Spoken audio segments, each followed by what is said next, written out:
Bienvenidos una vez más a su programa Otro Giro con Ariel Lara, con la producción de Josefa Díaz. Señores, vayan a nuestro canal de YouTube nuevo, Otro Giro. Suscríbanse a nuestro canal, vamos a buscar una placa de YouTube ahí. Señores, hoy no voy a interrumpir mucho porque voy a escuchar y nos va a edificar una gran comunicadora, colega, amiga de esta plataforma, también miembro del grupo de Somos Pueblo, Karina Sánchez Campos, que la traje por esta situación de Haití, que hay que aclarar muchas cosas, pero vamos a establecer el mismo libreto.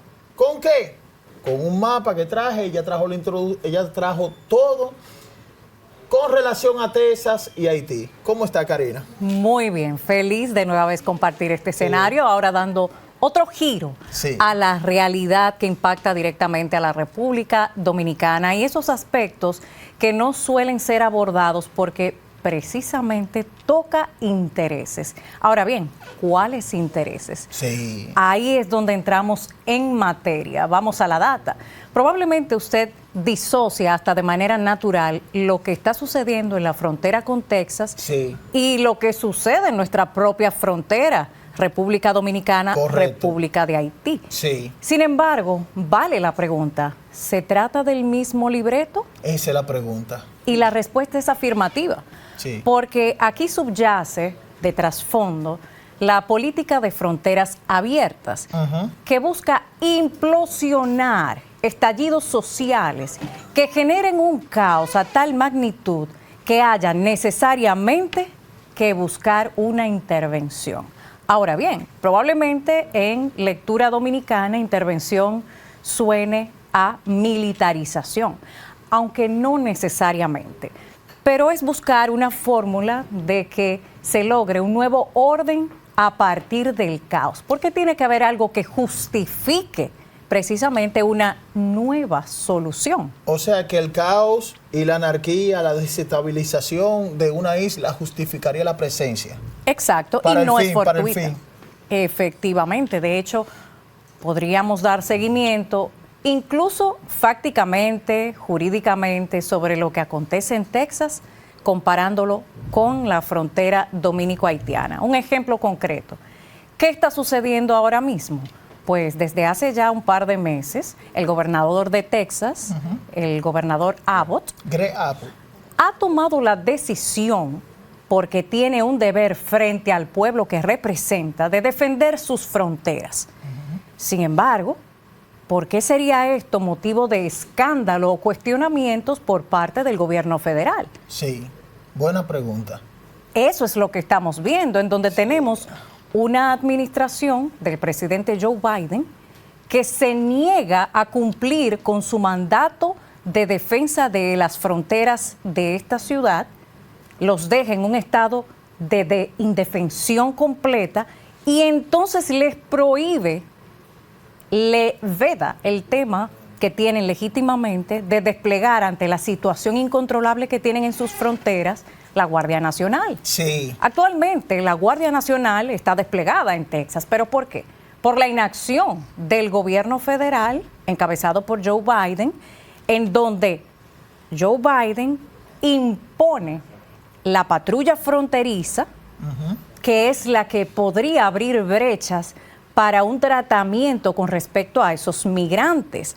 ¿Y qué hace la Guardia? Impide la entrada de la patrulla fronteriza para que estos migrantes no tengan la oportunidad de ingresar a suelo de Texas y obviamente escapar de lo que les correspondería, porque no hay ninguna ciudad, ningún país del mundo que no proteja sus fronteras, porque la pregunta también sería, ¿usted conoce alguna nación sin fronteras? Exactamente. Tiene que tener fronteras porque de lo contrario no sería nación. Y aquí este proyecto de las políticas de fronteras abiertas lo que busca es destruir la figura de la nación, de esa soberanía. ¿Para qué? Para poder unificar, porque es un tema de control, a esa población. Pero Texas no es solo una ciudad de los Estados Unidos, tiene su propia historia. Claro. De hecho, la gente suele también preguntarse, ¿por qué estamos hablando tanto de Texas y Texas defiende tanto sus fronteras a diferencia tal vez de otras ciudades de Estados Unidos? ¿Por qué es ahí que pasa el ojo avisor? Pues porque, para comenzar, si Texas se independiza, que es el temor de la presente administración de Joe Biden, eso implica serios problemas. Muy serio problema, porque tú mandarías una mala señal del país más compacto del mundo por las federaciones que tiene. Entonces, si se aparta una, hay un problema. Así es, y no solo eso, por un tema de control. Vamos a también recapitular algunas cosas que no suelen abordarse públicamente, pero Texas ya fue independiente una vez. Y eso cambia completamente el panorama, porque sería simplemente regresar a un punto de origen. Porque Texas desde 1836 fue independiente hasta que se unió a los Estados Unidos en 1845, con su propia idiosincrasia, cultura, costumbres, valores completamente diferentes a Texas, de donde originalmente sale, y a los Estados Unidos, en donde tiene asiento como parte de una de las ciudades, pero no solo una, la más grande de todos los Estados Unidos. Estamos hablando de un PIB de 2.2 billones.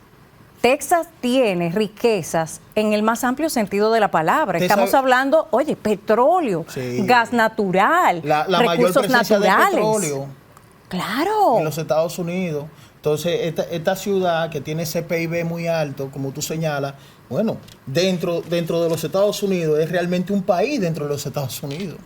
Y no solo eso, sino otros elementos que inciden, ya no solo en el tema de la defensa, a lo cual tiene legítimamente ese derecho, sino ¿qué pasaría si se concretiza lo que ya se llama Texit, la salida de los Estados Unidos? Eso haciendo un como comparándolo con el Brexit. Exactamente, una salida literalmente del Brexit. Sistema de los Estados Unidos. Entonces ahí tendríamos que plantearnos, por ejemplo, ya no solo a nivel de las riquezas. Si se independiza, Texas tendría automáticamente un lugar de primacía dentro de las principales economías del mundo. Primero a nivel económico, a nivel de tamaño también. Porque estamos hablando de casi de 700,000 kilómetros cuadrados, pero dentro de esos casi 700,000 kilómetros cuadrados tienen más de 100,000 militares activos. Sí, una presencia militar muy grandísima. O sea que ahí tendría la República de Texas, si recupera su origen en independencia, todo un poder que reconfiguraría el tablero geopolítico y sometería entonces a los Estados Unidos mismos. Pero ahora bien, ¿qué tiene que ver esa situación de frontera con Texas y posible Texit con lo que pasa en Haití? Vamos al mismo libreto. Es el mismo libreto, procurar generar el caos para, a partir del caos, incursionar con la solución que tienen los mismos que crearon el problema. Entonces, eso les da poder y control. Cuando no existen fronteras, por eso la política de fronteras abiertas, automáticamente se diluye la nación. Y es la nación la que contiene los principios de soberanía y defensa. Y si usted está literalmente en un estado de indefensión, a usted lo atacan. Entonces, de esto se trata, poder y control, sobre todo control de esas riquezas que hemos citado incluso someramente sobre Texas, por citar un caso concreto y complejo, porque Haití tampoco es diferente. Se exporta miseria a nivel diplomático, pero la realidad es que Haití es pobre en su pueblo. Esto es importante destacarlo porque en la diplomacia los haitianos llevan la delantera con respecto a República Dominicana. Ellos tienen una política muy definida a nivel diplomático en donde exportan miseria e importan con chantaje y extorsiones sus propios beneficios para las cúpulas. Eso no ha dejado de ser, siempre ha sido así. Le ha dado ese resultado pleno. Exactamente, y por eso es que tuvimos por bastante tiempo y sigue la andanada, por ejemplo, con el tema de la apatridia. Pero ¿cuál es el punto aquí? Culpan a la República Dominicana de apatridia por un lado y de racismo por otro. El tema de la apatridia cae automáticamente con la propia Constitución de Haití. Todo hijo de haitiano es haitiano sin importar el lugar que nazca. Por tanto, no están carentes de una nacionalidad. Ahora bien, ¿quiénes sí convierten sistemáticamente en apátridas a sus propios nacionales? Haití. Les niega el derecho universal de una identidad que tienen. La misma Constitución. Entonces yo quiero saber, si el registro civil en Haití, que es un fiasco, y eso tiene consecuencias. Desapareció literalmente. Exacto. Incluso yo tengo una información de primera mano que cuando diluyen el Senado, cuando atacan a Joseph Lambert, que es el presidente del Senado, un grupo entró a lo que viene siendo la Junta Central Electoral de allá y destruyó todo. O sea, no tienen hasta ahora algo tangible. Pero ese es el punto. Ellos entienden que si no hay una prueba que les vincule, pues pueden estar en un limbo que permita la brecha de la apatridia y entonces la República Dominicana cargar con el fardo pesado. Ahora bien, eso no tiene ningún fundamento jurídico, legal, ni mucho menos, porque ya sabemos que hijo de haitiano es haitiano sin importar el lugar en donde nazca. El otro punto del racismo se cae automáticamente desde la propia Constitución haitiana por igual, cuando establece que ser blanco no permite adoptar los derechos de nacionalidad haitiana. O sea, que son los propios haitianos que incurren en el racismo sistemáticamente a través de su propia Constitución. ¿Quiénes son los racistas? Claro, que incluso te voy a señalar una parte muy importante para edificar al público. El último país que tenía una Constitución similar y la tuvo que reformar fue Benín. Que Benín tiene el mismo idioma de Haití, hacen vudú en Benín, pero en Benín tienen esa parte, pero la tuvieron que reformar en la Constitución. Exacto. Porque se veía muy racista. Era racista. Sí. Y no era solo un parecer. Y esa es la diferencia. Entonces, ¿cómo tildar al otro de lo que en realidad hace el que culpa? Eso es una táctica muy antigua y es una especie de psicología inversa para distraer sobre el fondo. Aquí solo hay un racismo sistemático constitucionalizado en la República de Haití, no en la República Dominicana, que somos un crisol como criollos entre indígenas y españoles, mucho antes de que siquiera existiera esa realidad de la esclavitud africana en Haití. Porque, ojo con esto, ya éramos dominicanos antes de esa realidad en la República de Haití. Y desde 1804, cuando obtienen su libertad, hasta la fecha, solo han mostrado su cultura, su idiosincrasia, que es completamente antagónica a la dominicana en idiomas, en idiosincrasia, en costumbres, en religiones, en absolutamente todo idioma. No hay absolutamente un aspecto en el cual podamos ser cónsonos con una convivencia armónica. Ahora bien, por eso confunde cuando se escucha con mucha frecuencia la palabra fusión. Exactamente. Y a veces ocupación. Es que en efecto lo es, pero no por sincronía, sino por antagonismo, a la fuerza. Y ya hemos visto los resultados del antagonismo cultural en Europa. Claro. Para muestra un botón. Pero tuviste la parte, el programa que hicimos, que señalamos, que advertimos la República Dominicana con el tema de Francia y los inmigrantes de Francia. ¿Y qué pasó ahí con los inmigrantes de tercera generación? Que ya eran franceses, pero el origen de ellos eran nigerianos y de África. ¿Tuviste lo que pasó? Y eso pasa porque ese multiculturalismo, que es el nombre que recibe, pero que en el fondo es un antagonismo cultural que evidentemente trae caos y violencia, lo que hace es, no que se cree como pudiera a primera instancia parecer una especie de apartheid, marginación y demás, sino todo lo contrario. Estos grupos se constituyen en grupos de presión dentro de los países receptores e imponen sus propias leyes que no son cónsonas con los valores y la cultura de ese país receptor. Por eso implosiona. Lo vimos con el caso de Suecia. En su momento, el país más seguro de Europa, hasta convertirse en el más peligroso, sobre todo por bajas en el tema de armas de fuego, por cruces entre bandas y demás extranjeras, no locales. Entonces, ¿qué le quiere decir esto? Que finalmente también las palabras de Henry Kissinger, que se puede categorizar brillante. Como el artífice de la política de fronteras abiertas, sí, admite lo obvio. Fue un error la política de fronteras abiertas que llevó el multiculturalismo, que solo dejó destrucción, violencia y grupos de presión en esos países receptores. Y es lo mismo que está sucediendo en la República Dominicana, en donde tenemos comunidades donde hay más haitianos que dominicanos, pero ya no es solamente por un tema de nacionalidad, sino donde se impone la cultura, los valores al margen de la local y de las propias leyes dominicanas. Es una anarquía controlada. Claro, que ahora me nace una pregunta con esto. Y tú señalabas a Kissinger. Él señaló esa parte también, arrepentido, donde tú dices, cuando él cumplió 100 años, que se reunió con el presidente Xi Jinping, él señaló esa parte, que los editores lo van a buscar y lo van a poner para sustentar. Quiero preguntarte algo. Ahora, Karina, para edificar al público, el tema de los refugiados. Sí, ese sería... yo quiero que tú no te voy a interrumpir, tócame ese tema. El tiro de gracia. El tiro de gracia. De esta desgracia. De esta desgracia. Que es continua. Porque comenzamos con el racismo. Sí. Se cae porque quienes están ejerciéndolo desde su constitución y está en la psique colectiva de su identidad son los propios haitianos. Luego estamos con el tema de la apatridia. No tiene absolutamente ningún asidero porque también desde su constitución se desmonta.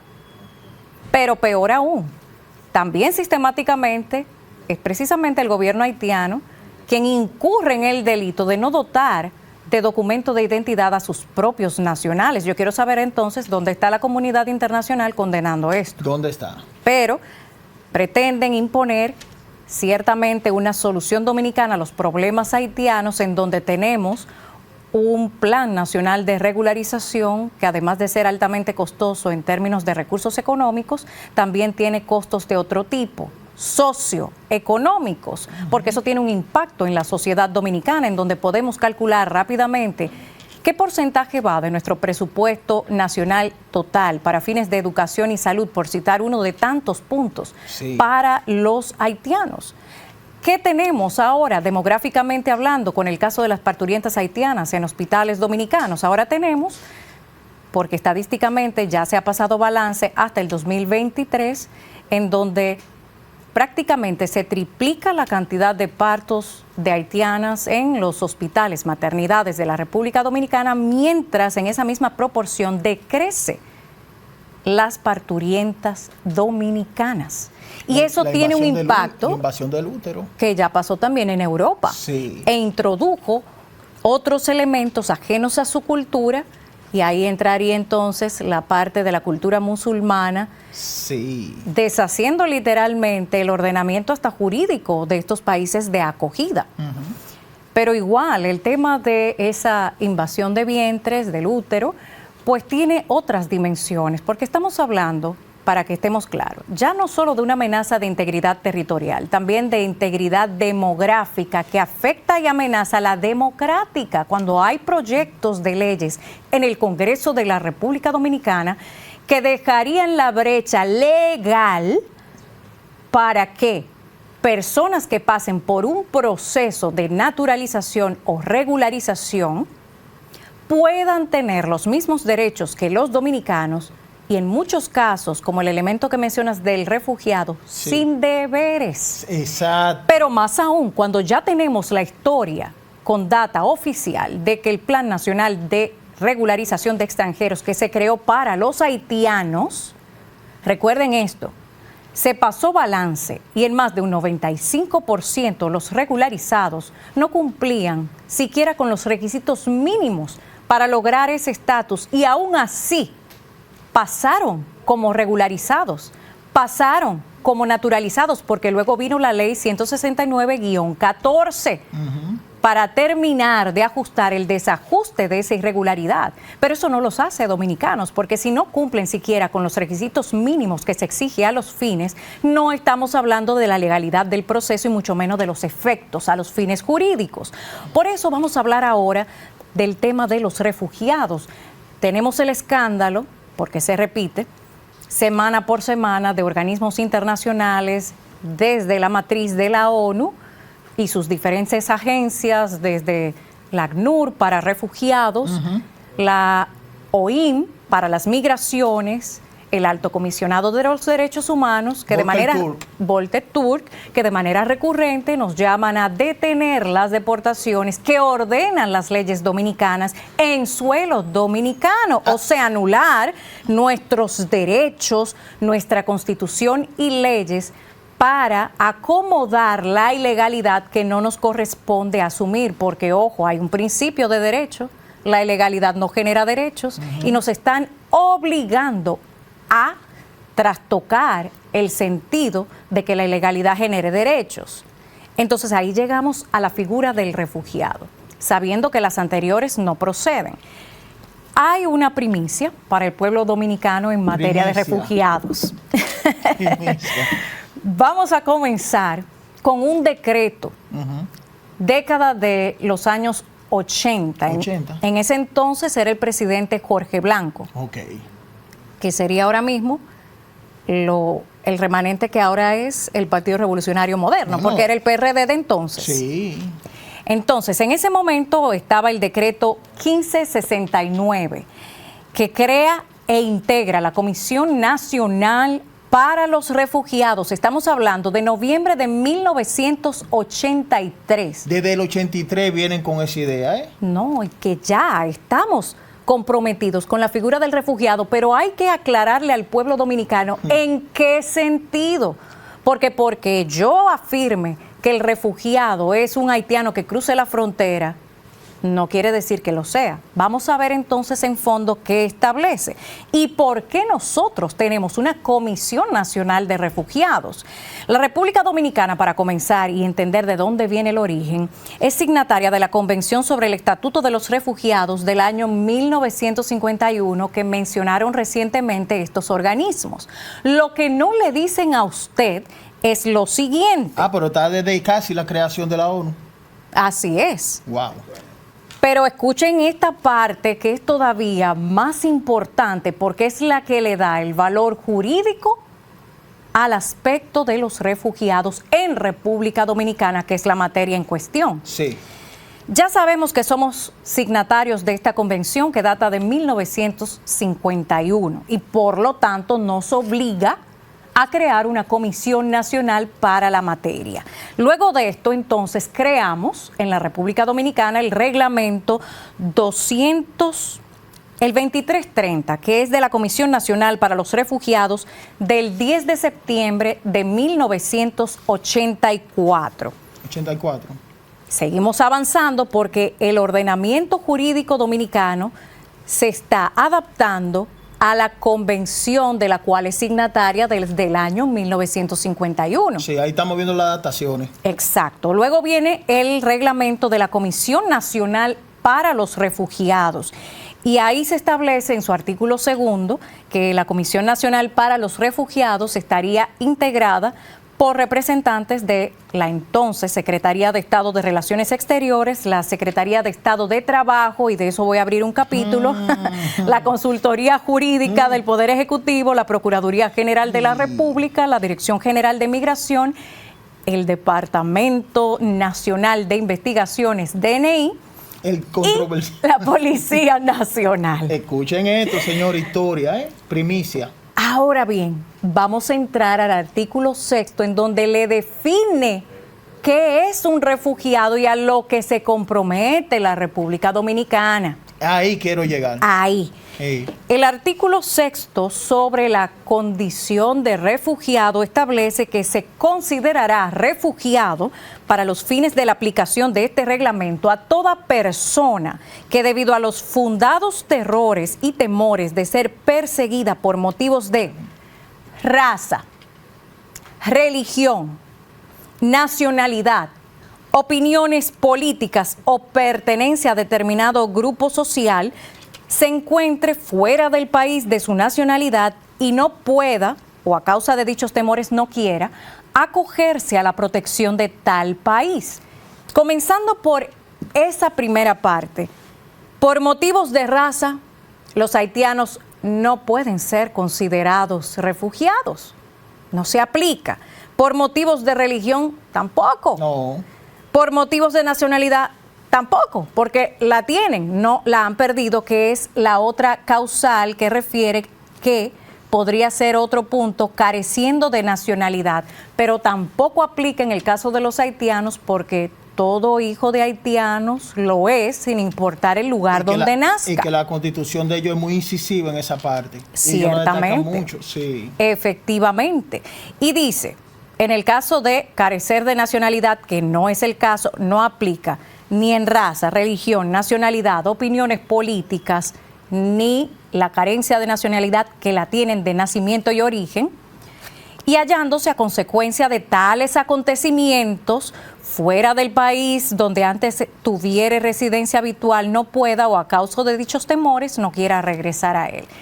No hay un solo aspecto de lo que define la condición de refugiado que se aplique a la situación de los haitianos que cruzan libremente por las fronteras hacia la República Dominicana, pero también establece sobre el procedimiento a los fines que todo extranjero que ingrese ilegalmente al país con el fin de solicitar refugio deberá presentarse en un plazo no mayor de 15 días hábiles ante las autoridades competentes. Vamos a ver el registro, cuántos de esos millares de ilegales que recibimos a diario por las fronteras han solicitado en los 15 días a su ingreso una solicitud de refugio.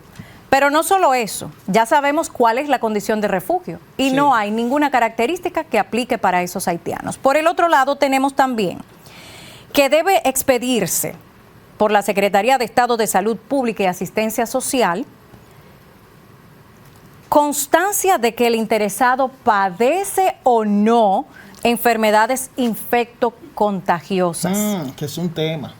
O sea, yo quiero saber dónde está la constancia de esto que yo estoy refiriendo, que es tan importante, porque no se puede poner en peligro a los nacionales, que son los que tiene que representar el Estado Dominicano.